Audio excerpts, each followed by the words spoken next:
ഇന്നത്തെ ദിവസം ഭയങ്കര സ്പെഷ്യൽ ആയിട്ടുള്ള ഒരു ദിവസമാണ്. ഇന്നത്തെ ദിവസം മാത്രമല്ല, ഈ മാസം മൊത്തം സ്പെഷ്യലാണ് കേട്ടാ.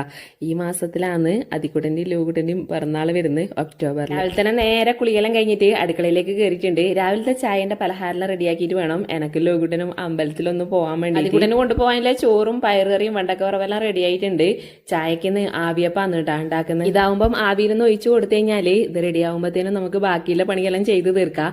ഇതിലും എളുപ്പമാണ് കേട്ടാ. രാത്രിയിൽ അരച്ച് ആവിയിൽ ഒഴിച്ച് വെച്ച് കഴിഞ്ഞാല് രാവിലെ ഒന്ന് ചൂട് കയറ്റി എടുക്കേ വേണ്ട. ആവിയപ്പത്തിന്റെ ഫുൾ വീഡിയോ നമ്മൾ കഴിഞ്ഞ ദിവസം ചെയ്തിട്ടുണ്ട്.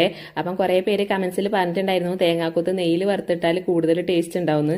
തേങ്ങാക്കൊത്ത് വെറുങ്ങനെ ഇടാ, നെയ്യിൽ വറുത്തിട്ടും ഇടാ, അവരവരെ ഇഷ്ടം പോലെയാണ്. സ്കൂളിലെ ദിവസമല്ലേ, അതുകൊണ്ട് പെട്ടെന്ന് റെഡി ആവാൻ വേണ്ടിയിട്ട് ഞാൻ 2 പാത്രത്തിൽ ആവിയിൽ ഒഴിച്ചു വെച്ചിട്ടുണ്ട്. എന്നിട്ട് ഞാൻ വേഗം അമ്പലത്തിൽ പോകാൻ വേണ്ടിയിട്ട് റെഡിയാവാൻ പോയി. ഇന്ന് സെറ്റ് സാരി എടുത്തിട്ട് പോവാന്ന് വിചാരിച്ചു. കുറേ നാളായി സെറ്റ് സാരി എടുത്ത് പോയിട്ട്. അങ്ങനെ നമ്മളെ വീട്ടിന്റെ അടുത്ത് തന്നെയിലെ അമ്പലത്തിലാന്ന് പോയിട്ടുണ്ടായിരുന്നത്.